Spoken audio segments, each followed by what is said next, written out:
Good morning. God is good.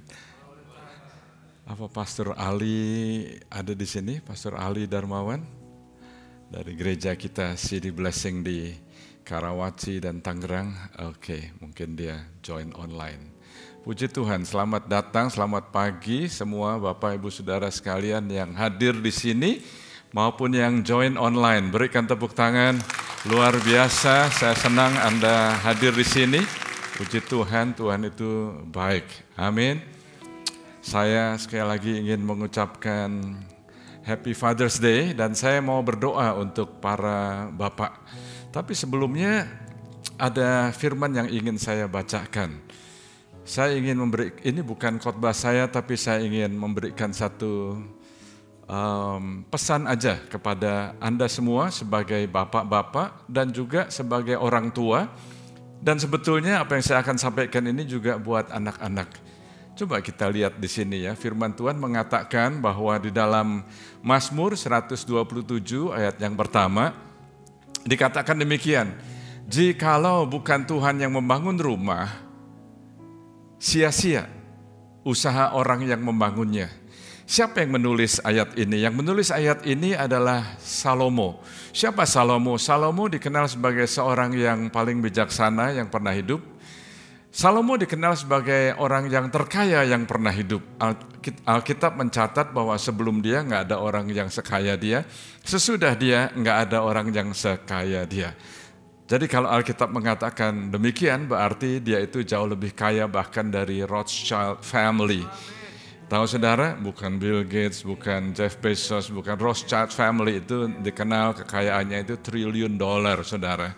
Jadi kalau Alkitab mengatakan Salomo itu adalah orang yang terkaya yang pernah hidup, dan waktu dia menuliskan ini, dia menuliskan pada saat dia sudah tua, pada usia senja.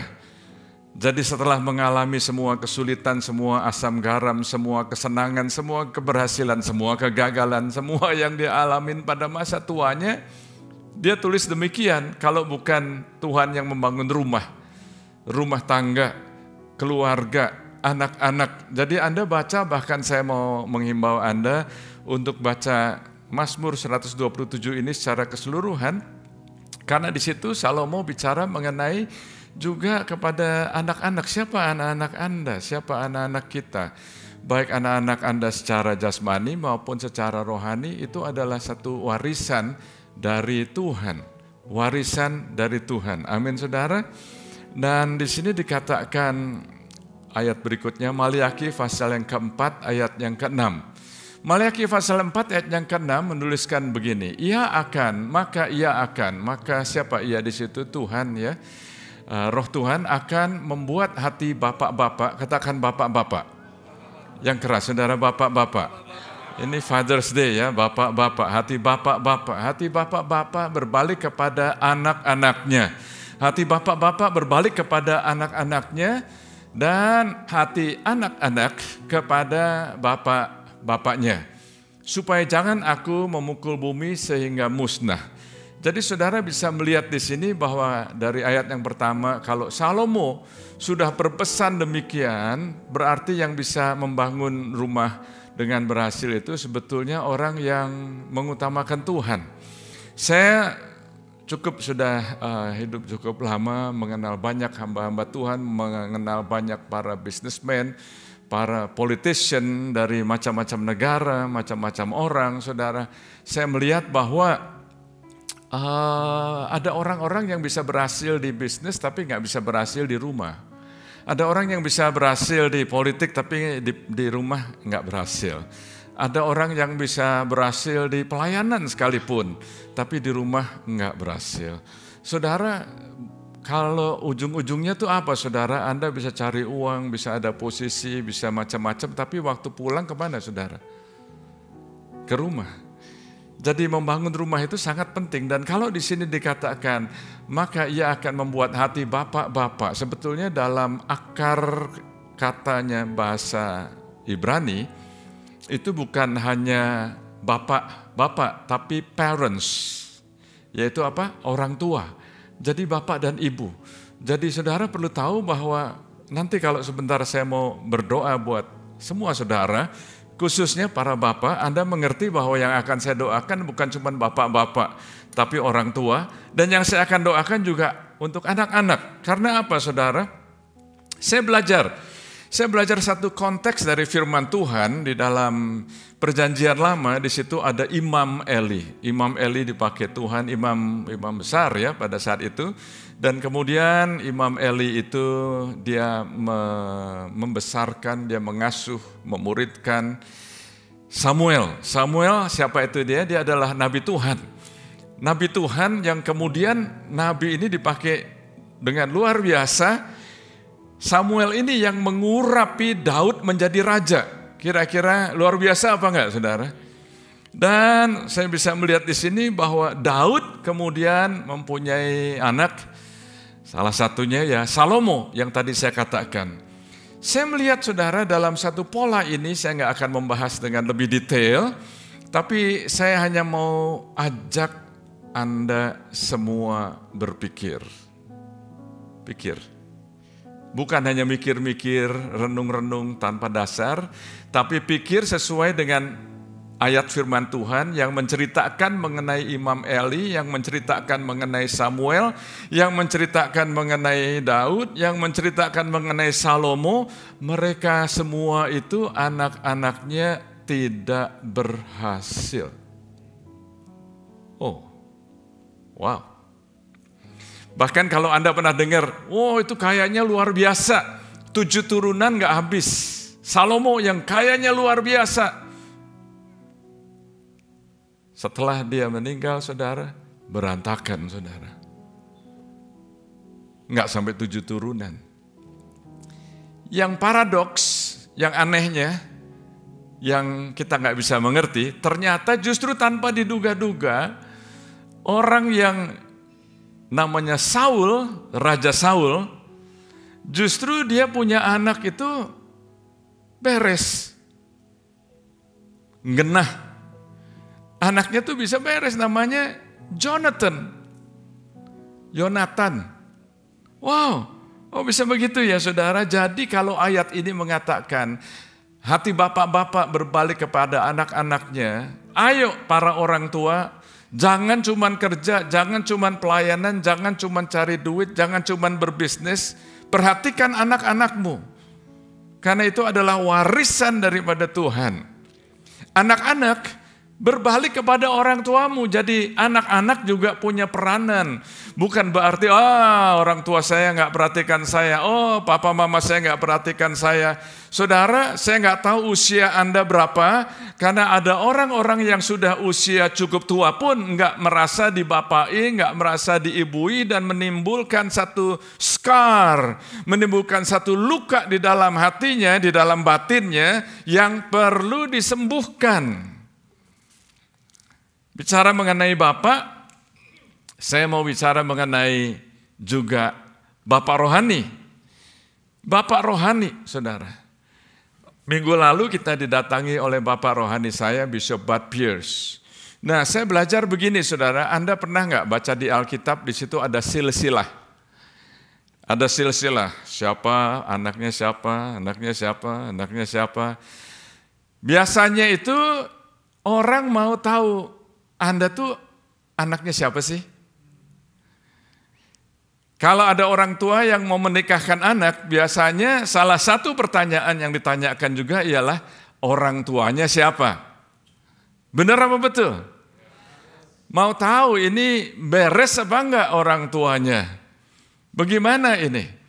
Dan saya melihat bahwa ada orang tua yang enggak karu-karuan juga, saudara. Ada orang tua yang gangster. Tapi anaknya terima Tuhan sehingga orang tuanya terima Tuhan. Amin. Dan sebaliknya. Jadi kalau saya bicara mengenai silsilah, saya juga mau bicara mengenai silsilah secara rohani. Silsilah secara rohani, saya minggu lalu mengundang Bapak rohani saya. Dia adalah seorang yang seperti yang saya sudah kenalkan minggu lalu, tapi selain itu dia adalah seorang yang dipakai Tuhan, dia adalah seorang nabi juga, saudara. Waktu berapa tahun yang lalu dia lagi mendoakan seorang hamba Tuhan yang saya kenal secara pribadi juga, namanya Jim Kilmartin. Dia mengembalakan di Altoona, Pennsylvania. Dia itu tadinya mayor di salah satu kota di sana, dan waktu dia datang di satu conference, dia di tempatnya bishop itu bernubuat. Dia bernubuat demikian, dia lagi berdoa buat Pastor Jim dan istrinya Jessica. Tiba-tiba bishop berkata demikian, saya melihat, kok aneh ya. Saya melihat di tengah-tengah kota itu ada bangunan yang batunya itu warnanya coklat. Dan saya melihat bahwa Tuhan akan memberikan gedung itu buat Anda.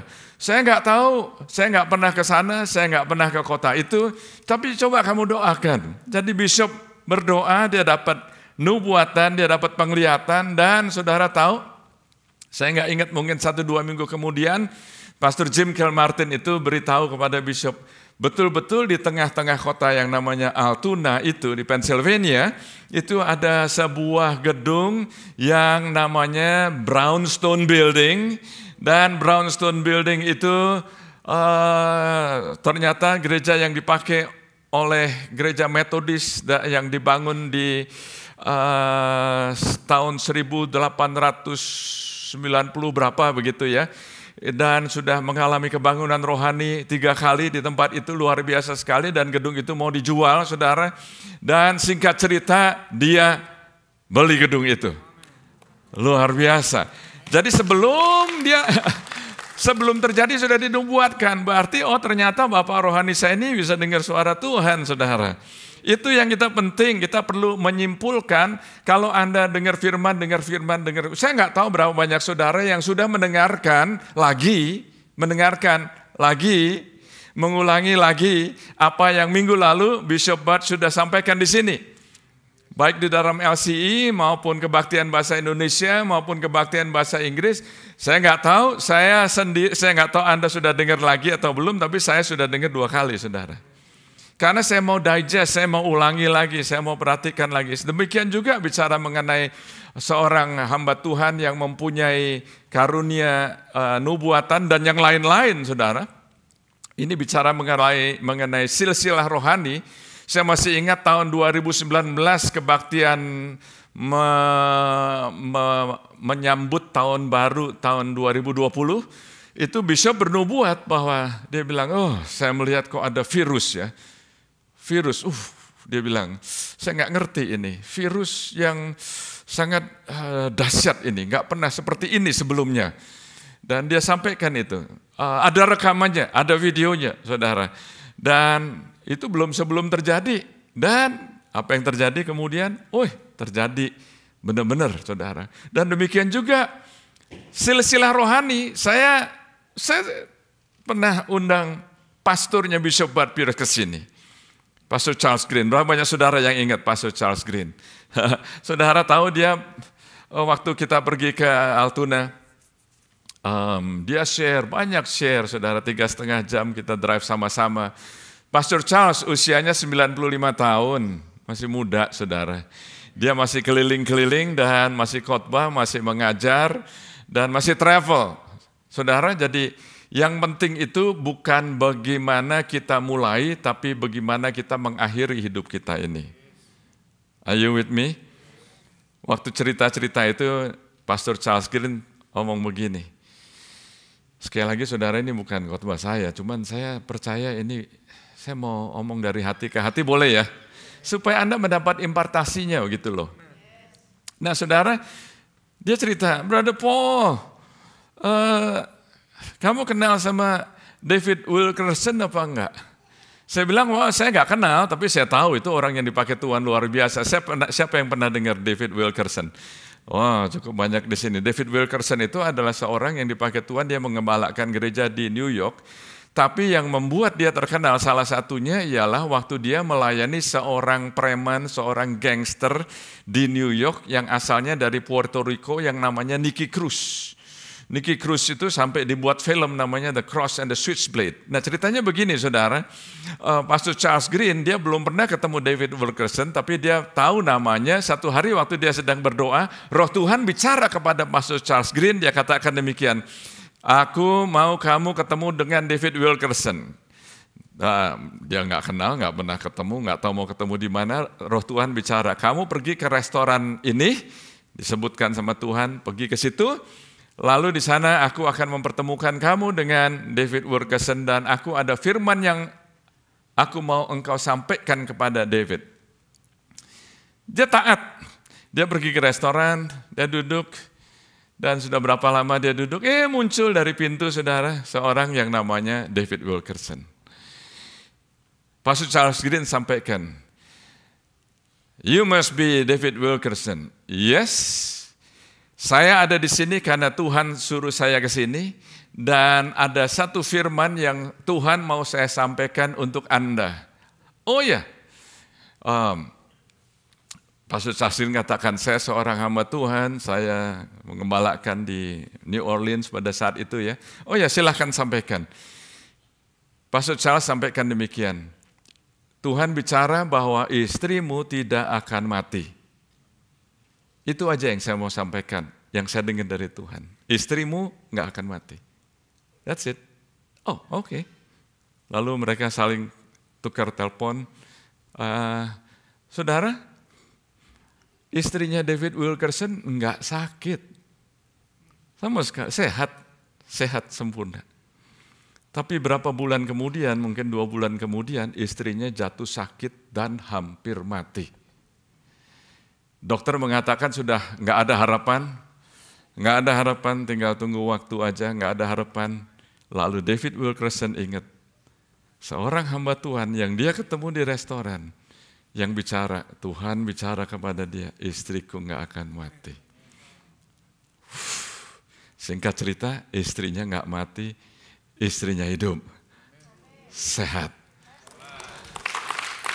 Nah, jadi saudara, Anda perlu tahu bahwa secara silsilah rohani, nggak banyak gereja yang punya seperti yang kita punya. Betul, saudara bisa cek aja. Gereja di mana lah, bahkan gereja yang besar pun, kita perlu bisa menilik bahwa apa yang Tuhan kerjakan di City Blessing ini adalah sangat amat khusus. Dan bukan berarti the only one, bukan saudara, tapi sangat penting untuk kita bisa mengerti silsilah rohani kita. Jadi pengayoman rohani itu sangat penting. Amin. Nggak ada orang yang sempurna, Bishop Bud nggak sempurna, Pastor Charles Green nggak sempurna juga, saya juga nggak sempurna juga, tapi kita sama-sama belajar kepada Bapa Surgawi. Saya mau Anda bangkit berdiri, saya mau doa saat ini. Tuhan Yesus, kami mengucap syukur ya Tuhan bahwa hari ini kami merayakan Hari Bapa. Aku berdoa untuk semua bapak-bapak di gereja ini, semua bapak-bapak yang lihat di online. Aku berdoa sesuai dengan firman Tuhan, semua orang tua, bapak dan ibu, semua orang tua. Aku berdoa biar hikmat-Mu memenuhi mereka, membesarkan anak-anak mereka. Bahkan orang tua yang anak-anaknya sudah besar, yang sudah mentas, yang sudah menikah semuanya, yang sudah empty nesters, Tuhan Kau berikan mereka hikmat dan teladan untuk menjadi contoh buat cucu-cucu mereka. Dan Tuhan Yesus firman-Mu mengatakan makin tua makin berbuah, itu betul-betul ya Tuhan. Dan kami belajar dari Salomo, kalau dia di masa tuanya setelah dia mengalami semuanya, semua yang gak enak, semua yang enak, semua yang gagal, semua yang berhasil, semua kekayaan, dan dia di usia tuanya mengatakan, oh, kalau bukan Tuhan yang membangun rumah, kalau bukan Tuhan yang membangun rumah tangga, sia-sia, kerja sia-sia, bangun kota sia-sia. Tapi kami ya Tuhan saat ini, aku berdoa untuk setiap jemaat-Mu di sini, para bapak, para ibu, orang tua, single parents, semuanya ini ya Tuhan, anak-anak mereka, yes, anak-anak mereka di dalam nama Yesus. Oh bapak-bapak kembali kepada anak-anak, anak-anak kembali kepada bapak-bapak. Anak-anak juga ada bagiannya sendiri, nggak bisa hanya pasrah atau diam aja atau pasif, tapi anak-anak juga bisa dipakai supaya orang tua bisa dijangkau dan bisa diselamatkan. Dalam nama Yesus semua yang percaya mengatakan amin. Haleluya. God bless you. God bless you. Silakan duduk. Hari ini saudara yang akan saya sampaikan judulnya, ini adalah lanjutan daripada seri mengenai penginjilan, evangelism, dan judulnya adalah Somebody is knocking at the door. Ada seseorang yang mengetuk pintu. Ada seseorang yang mengetuk pintu. Saudara, kenapa? Apa hubungannya dengan penginjilan? Saudara, saya akan bawa Anda untuk melihat beberapa ayat ini dulu, supaya Anda bisa mengerti. Biasanya kalau apa yang sudah saya sampaikan 2 minggu yang lalu, saudara yang hadir bisa mengulangi lagi. Anda yang nggak hadir coba ikuti di archive di website kita. Saya sudah sampaikan bahwa saved people save people. Orang yang sudah selamat menyelamatkan orang lain. Amin saudara, tentu yang bisa menyelamatkan hanya Tuhan Yesus, bukan kita. Tapi Tuhan mau pakai Anda semua untuk bisa sudah diurapi sebetulnya, dan bisa menjangkau orang-orang yang belum mengenal Tuhan. Amin? Oke, semangat ya, amin. Nah tapi saudara, tapi ada orang-orang yang masih nggak percaya. Saya nggak tahu mengenai Anda percaya apa enggak sih? Ternyata saudara, di zamannya Tuhan Yesus sendiri itu ada murid-muridnya Tuhan Yesus. Setelah Yesus bangkit, mereka juga nggak percaya. Nah kita lihat di sini di dalam buku Markus pasal 16 ayat 9 dan seterusnya. Setelah Yesus bangkit pagi-pagi pada hari pertama minggu itu, ia mula-mula menampakkan dirinya kepada Maria Magdalena. Daripadanya Yesus pernah mengusir 7 setan. Lalu perempuan itu pergi memberitahukannya kepada mereka yang selalu mengiring Yesus dan yang pada waktu itu sedang berkabung dan menangis. Perhatikan kalimat berikutnya ayat 11. Tetapi ketika mereka mendengar bahwa Yesus hidup dan telah dilihat olehnya, kalimat berikutnya apa saudara? Mereka tidak percaya. Udah dengar, mereka tidak percaya. Apakah ada saudara di sini sudah dengar tapi masih nggak percaya? Saya berdoa supaya hari ini ada breakthrough, ada terobosan supaya Anda percaya. Tapi nggak berhenti sampai di situ. Ini bicara mengenai murid-murid Tuhan Yesus. Are you still with me? Sesudah itu ia menampakkan diri di dalam rupa yang lain kepada kedua orang dari mereka ketika keduanya dalam perjalanan keluar kota. Lalu kembalilah mereka dan memberitahukannya kepada teman-teman yang lain, tetapi kepada mereka pun teman-teman itu apa? Come on now? Tidak percaya juga, nggak percaya. Ayat yang berikutnya, akhirnya ia menampakkan diri kepada ke-11 orang itu ketika mereka sedang makan. Ia mencela. Siapa ia di situ? Yesus. Ia mencela, ia menegur, ia mengoreksi. Ia mencela apa yang dicela? Ketidakpercayaan. Kamu kok nggak percaya sih? Aduh saudara, kalau saya jadi Tuhan Yesus, udah rasanya capek juga ya. Sudah sengsara, sudah disalib, sudah mati, sudah bangkit, sudah ketemu, masih nggak percaya. Ia mencela ketidakpercayaan dan kedegilan hati mereka. Degil ini, saudara, ada bahasa Inggrisnya itu stubborn, betul ya. Keras kepala, tegar tengkuk, degil. Karena apa? Karena hatinya tuh keras ya. Kenapa hati bisa keras? Karena pelan-pelan mulai suam, enggak langsung jadi keras. Tapi seperti lilin ya, sebetulnya waktu panas itu enggak keras. Tapi mulai suam, lalu dingin jadi keras saudara.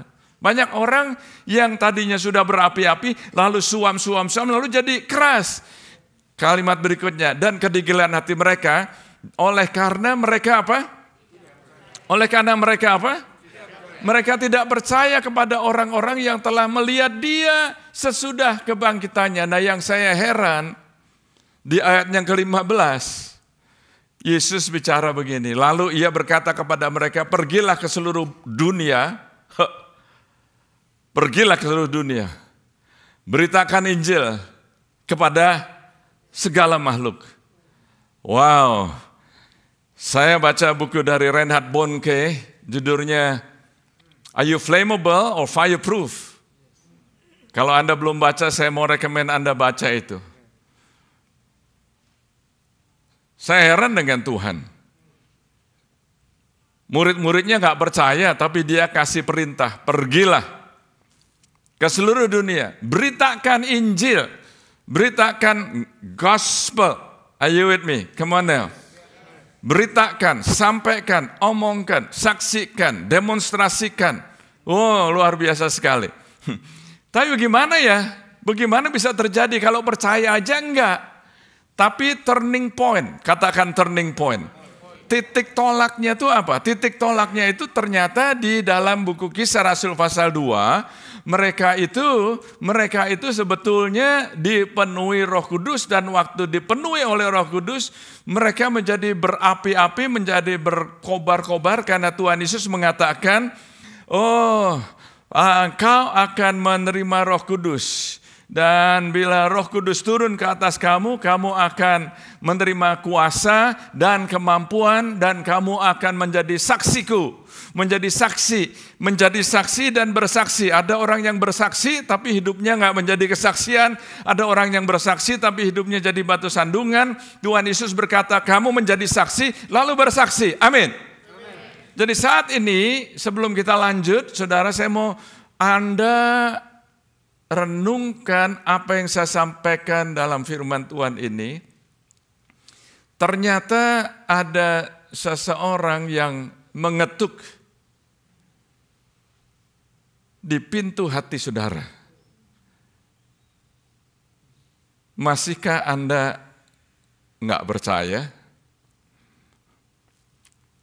Roh Kudus mengetuk saat ini. Setelah dilengkapi, setelah dikhotbahkan. Karena ada orang yang berpikir bahwa kalau sudah terima Tuhan Yesus, tadinya nggak ke gereja, sekarang ke gereja. Gitu aja bedanya.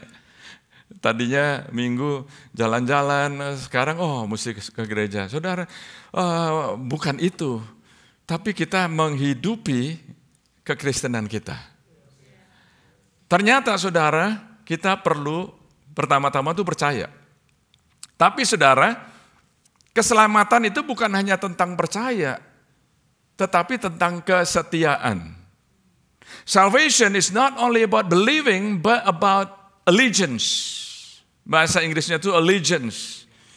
Nah saudara, maksudnya begini, kenapa kok dituliskan bahwa keselamatan itu bukan hanya tentang percaya? Kenapa? Anda kalau baca firman Tuhan, dituliskan bahwa iblis pun percaya, tapi dia gemeter. Iblis percaya, tapi dia gemeter. Jadi kalau kita cuma percaya aja, tapi kita nggak setia, dalam bahasa Inggrisnya itu allegiance, ya, nggak cukup saudara. Coba kita selidiki kira-kira arti daripada allegiance itu apa sih? Ini adalah satu kalimat yang bahasa Inggrisnya itu kalau diuraikan demikian, saudara. Allegiance itu adalah tindakan mengikat diri Anda secara intelektual atau emosional ke suatu tindakan. Jadi bukan cuma percaya aja, percaya pastor, percaya, tapi ngapain? Nggak ngapa-ngapain. Tindakannya apa? Perbuatannya apa? Setelah hatinya dijamah, what is next? Allegiance itu artinya komitmen. Katakan sama-sama, komitmen. Lagi katakan komitmen. Saudara, kalau mau melakukan sesuatu yang berhasil, Anda perlu komitmen apa enggak? Olahraga mau berhasil, Anda komitmen apa enggak? Bisnis mau berhasil, Anda bisa datang seenaknya? Enggak bisa, saudara. Anda perlu komitmen. Arti daripada allegiance adalah apa? Kesetiaan, loyalty. Arti daripada allegiance adalah konsekrasi atau pengabdian. Anda mengabdi pada Tuhan, mengabdi. Lalu berikutnya apa saudara? Kerjasama, yang dalam bahasa Inggrisnya itu cooperation. Anda perlu cooperate. Anda perlu kerjasama dengan Tuhan. Karena Tuhan yang akan melakukan perkara-perkara yang besar, yang waktu Anda taat, waktu Anda ikut, waktu Anda Oh, walaupun ada kalanya Anda nggak mengerti, tapi Tuhan Yesus melalui Roh Kudus-Nya memimpin Anda, maka Anda akan mengalami dan melihat, oh Tuhan, Engkau ini yang luar biasa. Yang berikutnya allegiance itu artinya bakti atau devotion. Anda mempunyai devotion. Nah, saya akan bahas dengan cepat, saudara. Saya hanya tuliskan di sini, yaitu Kisah Rasul pasal yang kedua. Kisah Rasul pasal yang kedua bicara mengenai tadinya murid-muridnya ini kan sembunyi. Tadinya murid-muridnya semua ketakutan, tapi, katakan tapi, lagi yang keras, tapi di pasal 2, saudara, Roh Kudus dicurahkan. Waktu Roh Kudus dicurahkan, itu murid-murid berbahasa-bahasa dalam bahasa baru, bahasa roh, dan banyak orang-orang dari seluruh dunia, bangsa-bangsa lain yang datang waktu mendengarkan, mereka itu heran. Mereka heran, mereka kok bisa bahasa kita masing-masing, itu Anda bisa baca semuanya. Jadi saudara, Roh Kudus itu waktu dicurahkan, itu supaya kita bisa mengerti, bisa belajar mengenai bahasanya orang lain. Biasanya kita mengasihi orang lain kalau orang lain mau jadi seperti kita dulu. Halo? Nggak gitu caranya. Tadi saya sampaikan mengenai David Wilkerson waktu dia menginjili Nicky Cruz, dia itu diludahin, dia dipukul, dia ditampar, dia datang lagi, balik lagi, dia sampaikan Injil Kristus. Oh, dia ditolak. Ini gangster yang luar biasa pada saat itu, saudara. Pistolnya, senapannya, rifle-nya, pisaunya banyak sekali. Gangsternya terkenal pada saat itu, jahat sekali, saudara. Tapi saudara, karena ada kasih, saudara, karena ada Roh Kudus, ya, lalu firman Tuhan disampaikan. Nah, di sini, saudara, lalu David Wilkerson itu pakai bahasanya Tuhan, menyampaikan Injil Kristus kepada David Wilkerson. Bahasanya itu apa, saudara? Bahasa kasih. Halo? Bahasa kasih. Dia katakan, oh Tuhan Yesus mengasihi kamu. Kaget Nicky Cruz. Tuhan Yesus mau mengampuni dosa kamu. Kaget dia. Aku ini udah jahatnya bukan main. Anda kalau mau nonton film, ini film tua, saudara. Coba cari sendiri, Nicky Cruz. The Cross and the Switchblade. Luar biasa kesaksian. It is true story, saudara. David Wilkerson sudah meninggal, Nicky Cruz masih ada sebagai penginjil sekarang ini. Jadi saudara, kita perlu dipenuhi Roh Kudus supaya kita bisa menjadi saksi. Nah, ini yang terjadi, saudara, waktu sejak dipenuhi oleh Roh Kudus, rasul-rasul ini mereka mulai menginjil, mereka mulai bersaksi, mereka mulai omong, dan di situ mereka keluar masuk penjara juga, dipukulin juga pernah, saudara, diadili di mahkamah agama juga pernah, saudara. Tapi ternyata bukan hanya sampai di situ, katakan bukan hanya sampai di situ. Ayo. Bukan hanya sampai di situ, perjalanan hidup saudara dan saya, kita bisa lihat dari Alkitab perjalanan hidup rasul-rasul ini. Di Kisah Rasul pasal yang ke-10 itu ada satu cerita di mana Petrus, dia waktu itu lagi tinggal di rumah satu orang namanya Simon. Dia itu adalah penyamak kulit, katakan penyamak kulit.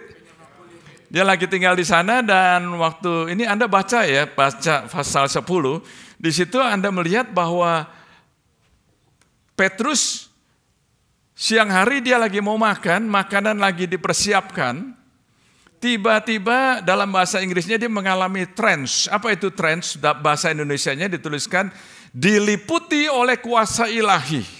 Dan dia melihat ada sheet, ya, yang turun dari langit, dan di atas kain itu, ya, ada binatang-binatang yang menurut orang Yahudi itu adalah binatang-binatang yang najis, binatang yang haram, binatang yang nggak boleh dimakan oleh orang-orang Yahudi pada saat itu.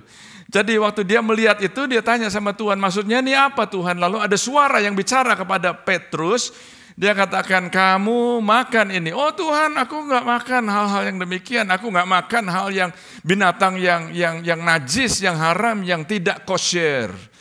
Lalu Tuhan bicara lagi. Lalu Petrus omong yang sama lagi. Lalu Tuhan bicara lagi sampai yang ketiga kali. Sampai ke berapa kali? 3 kali. Sampai yang ketiga kali dia nggak ngerti maksudnya ini apa, saudara. Tapi 1 hari sebelumnya ada tentara Roma yang namanya Cornelius. Namanya Cornelius, dia itu lagi berdoa. Cornelius ini dikenal sebagai orang yang saleh, orang yang tentara Romawi, tapi dia saleh, dia cinta Tuhan, dia takut Tuhan, dan dia suka menolong orang-orang miskin, dia suka ngasih persembahan. Itu di situ dibilang, dia waktu berdoa, malaikat Tuhan datang, dan waktu malaikat Tuhan datang, dia ketakutan, dan malaikat Tuhan bilang begini, aku sudah mendengar doamu dan aku sudah melihat persembahan yang kamu berikan. Ternyata kalau kita kasih persembahan itu Tuhan lihat loh, saudara. Jadi apa yang kita lakukan bukan hanya kasih persembahan, apa yang kita lakukan tuh Tuhan lihat. Nah Cornelius ini lagi berdoa puasa, dia dapat penglihatan seperti itu. Lalu malaikat Tuhan bicara begini, kamu utus orang untuk pergi ketemuin orang yang namanya Simon Petrus yang lagi tinggal di rumahnya Simon, seorang penyamak kulit. Lalu Cornelius menyuruh 2 orang dan 1 tentaranya dia untuk cari orang itu. Jadi kira-kira ceritanya mirip seperti ceritanya Pastor Charles Green ya. Nggak tahu alamatnya di mana dikasih tahu. Mau ketemu di mana dikasih tahu. Isn't that awesome? Halo, ini bukan hal yang kebetulan loh. Ini adalah orang yang mengalami penglihatan dan diliputi oleh kuasa ilahi. Lalu waktu sampai di rumahnya Simon penyamak kulit, nah ini yang terjadi, saudara.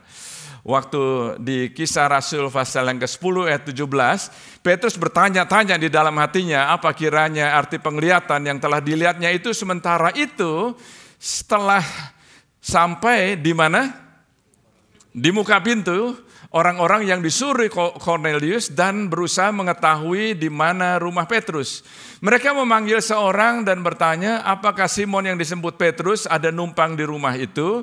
Dan ketika Petrus sedang berpikir tentang penglihatan itu, berkatalah roh Tuhan, ada 3 orang mencari engkau, bangunlah, turunlah ke bawah, berangkatlah bersama dengan mereka, jangan bimbang, sebab aku yang menyuruh mereka kemari. Dalam bahasa Inggrisnya, The Message Translation mengatakan demikian, Peter, lost in thought, didn't hear them, so the Spirit whispered to him, 3 men are what?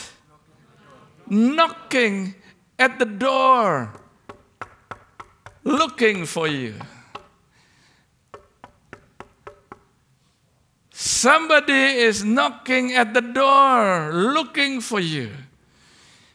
Ada orang yang mengetuk di pintu, lagi cari saudara ini. Dan ternyata saya belajar bahwa Petrus ini sebagai seorang Yahudi, dia itu nggak mau bergaul. Orang Yahudi nggak bergaul sama orang yang bukan Yahudi. Dibilangnya itu, wah haram, jangankan makan. Ketemu aja, berteman aja, ke rumahnya aja nggak boleh. Tapi Tuhan bicara kepada Petrus, ambil, makan. Jangan bilang sesuatu itu najis. Apa yang sudah aku bersihkan. Jangan kamu bilang yang haram, sesuatu yang aku sudah kuduskan. Perhatikan di sini saudara, konteksnya di sini. Tuhan tidak bicara kepada Petrus untuk change his diet.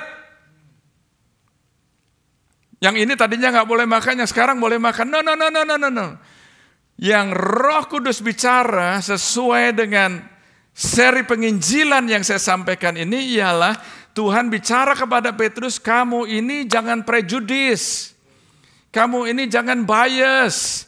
Karena ada orang-orang, ada kita mungkin yang dengar di sini maupun yang online masih prejudis sehingga kita nggak mau menjangkau orang lain yang lain modelnya dengan kita. Yang bahasanya lain dengan kita, yang makanannya kesukaannya lain dengan kita, yang warna kulitnya lain dengan kita, yang race-nya lain dengan kita, yang macam-macam, oh bukan, oh saya nggak biasa, yang keadaan sosial ekonominya nggak sama dengan kita, yang pendidikannya nggak sama dengan kita, yang banyak sekali, jadi kita kasih alasan, jadi dengan kata lain, Roh Tuhan bicara, kamu ini bias, pergi. Dan puji Tuhan, dia akhirnya pergi. Dan waktu dia pergi, dia menyaksikan sendiri. Anda baca, Roh Kudus dicurahkan juga untuk orang-orang yang bukan Yahudi. Kita orang Yahudi bukan? Tapi Roh Kudus juga dicurahkan kepada Anda. Amin. Jadi jangan lagi nggak percaya. Siapa yang percaya di sini? Angkat tanganmu. Sesudah percaya apa? Bukan cuma diam-diam aja. Mulai. Hatinya sudah dijamah, mulai. Oh, mulai, saudara. Apa yang menghalangi Anda untuk membagikan Injil Kristus? Yang menghalangi itu apa sih? Biasanya takut. Saudara. Jangan takut. Bila Roh Kudus itu turun ke atas kamu, kamu akan menerima power and ability. Katakan power and ability. Bahasa Indonesianya dikatakan kamu akan menerima kuasa. Di dalam Amplified Translation-nya dikatakan you will receive power and ability. Power and ability. Jangan takut lagi, saudara. Dan jangan ada prejudice. Saudara. Dan juga jangan ada ketidaknyamanan. Saya mau berhenti di sini. Kadang-kadang itu kita nggak mau, kita maunya enak sendiri aja sih. Kalau jadwal kita dirubah sedikit aja nggak suka. Anda lagi sibuk, lalu Roh Kudus bicara, kamu telepon dia, kamu encourage dia, oh nggak mau, oh kamu, saya lagi exercise, Tuhan bicara, layani orang itu. Oh, rasanya saya pergi ke gym untuk apa sih, saudara? Orang pergi ke gym untuk exercise, bukan untuk ngobrol. Ada orang juga yang ngobrol juga, saudara. Not me, saudara. Tapi Roh Kudus bicara, oke, orang itu lagi ngalamin demikian. Saya layani, saudara, sehingga waktu saya olahraga kurang, saudara. Inconvenience, nggak nyaman. Tahu nggak, saudara? Ada orang yang mendefinisikan inconvenience itu sebagai tribulation, penganiayaan. Aduh. Inconvenience itu bukan tribulation, itu nothing, saudara.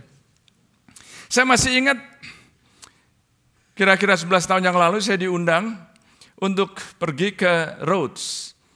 Kenapa saya dapat penghargaan pada saat itu, dan saya nggak ngerti saya dapat penghargaan, saya akan ditahbiskan sebagai knight. Di Amerika mungkin orang kurang biasa dengar istilah itu, tapi kalau di Eropa, knights itu gelar yang tinggi, saudara. Pakai pedang, ya di knight, ditahbiskan sebagai knight. Tahu, saudara, itu saya diundang. Saya pikir Rhodes itu pengertian saya di Rhodes Island di New York, bukan Rhodes di Greece. Diundang untuk bicara, di forum yang besar. World Public Forum yang dihadiri oleh kira-kira 70 negara. Yang hadir di situ siapa, saudara? Presiden, mantan presiden, jenderal-jenderal dari 70 negara. Itu seperti hadir di mini United Nation begitu, saudara. Dan saya diundang, tiket dibayarin, hotel dibayarin, business class semuanya luar biasa. Dan bukan hanya itu, saudara, saya diminta untuk bicara. Waduh, deg-degan, saudara. Bukan deg-degan pada saat itu. Beberapa bulan sebelumnya saya sudah deg-degan. Mau omong apa ini ya?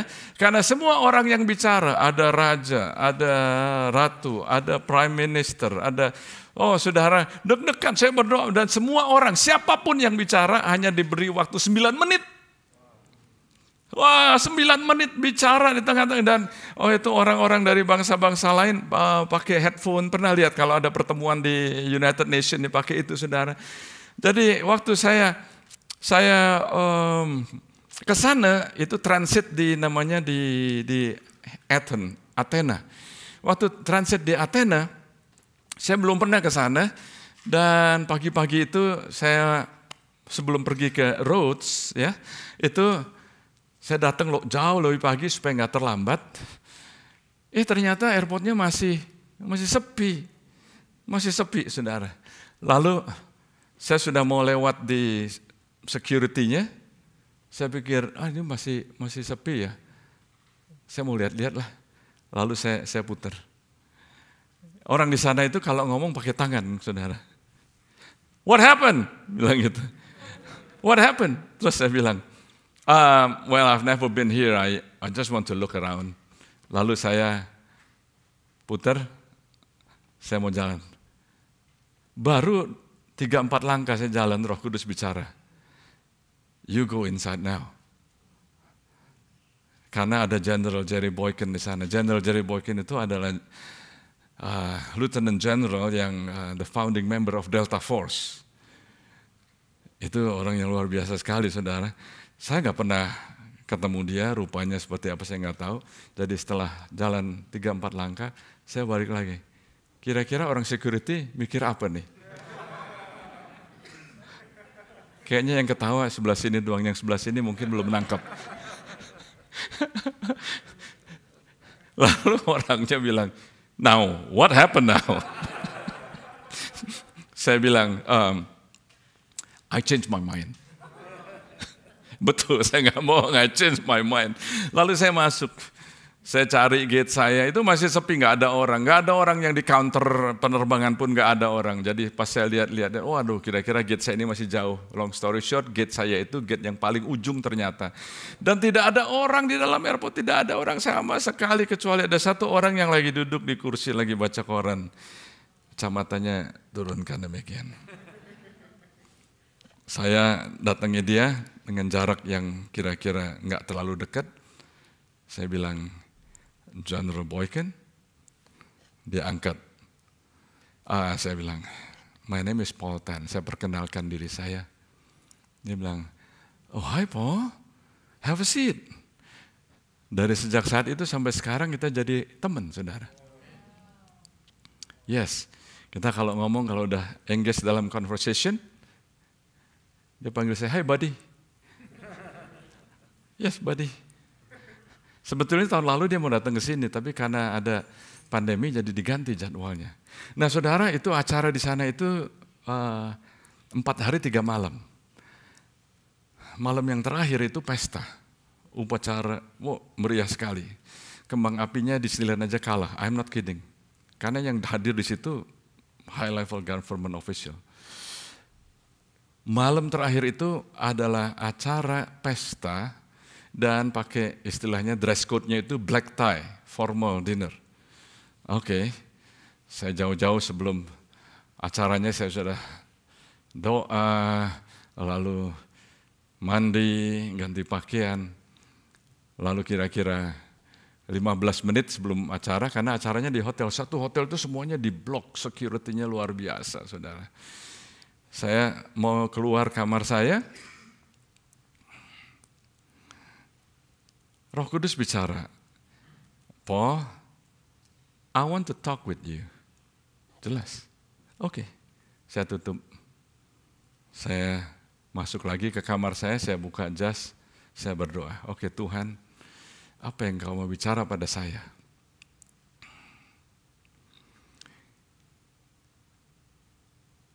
Satu jam kira-kira 20 menit kemudian, baru selesai Tuhan bicara.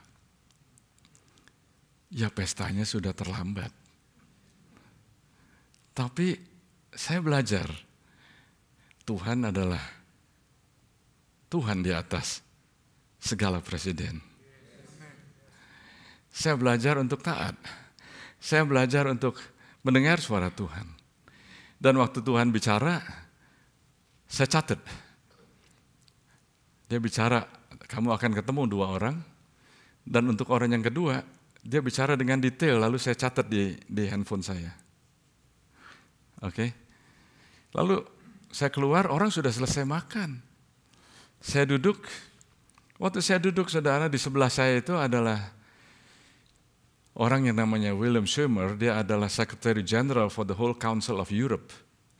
Sekjen for the whole Council of Europe. Jauh lebih tua dari saya usianya. Ya nggak jauh-jauh amat lah, mungkin 15 tahun gitu. Dia bisa curhat sama saya, isi hatinya, keluarganya. Dan dia bilang, tolong doakan saya, nanti saya mau ketemu dengan Prime Minister dari Prancis. Terus dia bilang begini, karena dia tahu saya tinggal di Amerika, dia tahu saya asalnya dari Indonesia, dia bilang begini, whenever you want to go to Indonesia, just let me know, I will go with you. Wow. And if you, by any chance you come to Austria, you have a home in Austria. Dia asalnya dari Austria. Kalau ke Austria, mampir tinggal di rumah saya. Wow. Are you with me? Udah kelar ngomong, saya pindah ke meja lain. By then udah kira-kira jam 11, seperempat malam. Tuhan, siapa yang mau bicara sama saya ya? Udah malam begini. Ada suami istri yang datengin saya. Dia bicara. Pastor Paul, ada acara apa malam ini? Saya bilang nggak ada. Ke kamar kami? Oh ya. Saya ke kamarnya mereka, saya ikutin. Lalu sampai di kamarnya, ya suasananya udah selesai ya, nggak formal, relax. Lalu buka jas, saya juga buka jas, saya taruh di senderan kursi saya, dia buka jasnya, lalu istrinya masuk ke dalam, lalu istrinya ganti pakaian di sana.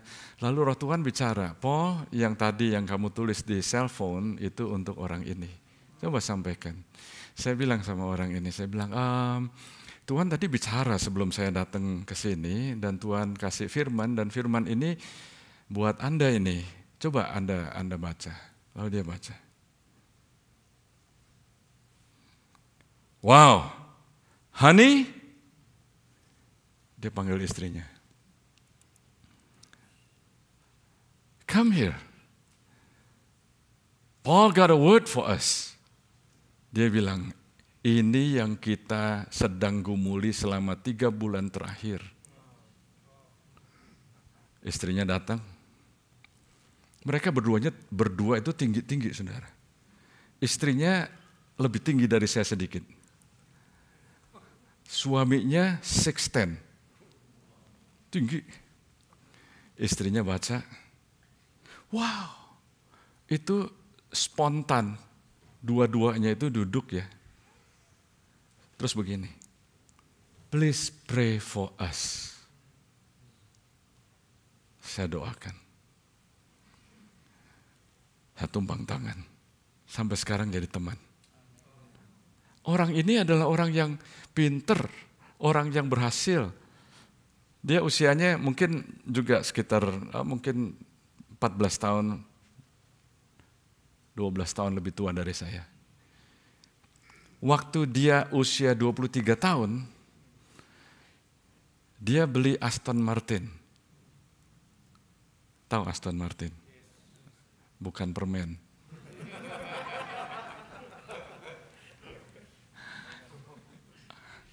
Waktu dia umur 23 tahun, dia beli Aston Martin. Bukan beli mobilnya, dia beli pabriknya. So you know. Saya perlu kasih tahu kepada saudara bahwa somebody is knocking at your door. Saya nggak cari orang kaya, saya nggak cari orang terkenal. Bahkan Tuhan bicara, many years ago, Paul, kalau kamu perhatikan orang yang miskin, orang yang tertolak, orang yang tidak diingini oleh orang lain, orang yang dibuang, maka aku akan kirimkan kepada kamu, Paul, orang-orang yang dicari engkau. Orang-orang yang dicari mereka, aku akan kirim kepadamu. Betul, saudara. Sampai sekarang saya ngalamin ini, sampai sekarang. Jadi Anda perlu tahu, jangan sampai karena nggak nyaman, apalagi nggak taat, saudara. Tuhan mau bekerja dengan luar biasa. Semua saudara, saya harap saudara bisa percaya mulai sekarang, percaya dan bertindak. Percaya dan bertindak. Mau nggak ngalamin hal yang besar? Apa langkah Anda yang pertama? Setelah hatinya dirubah, setelah sikapnya benar, bertindak saudara.